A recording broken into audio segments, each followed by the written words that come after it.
You guys want to see one of the coolest ways that animals defend themselves?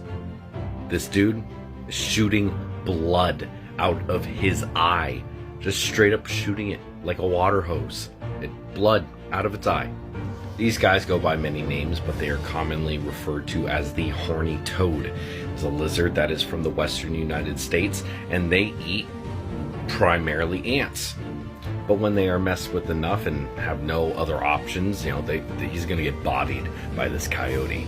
The blood pressure builds up in their eye, and there's a little pore there, kind of like a tear duct, and it builds up enough where blood just shoots out.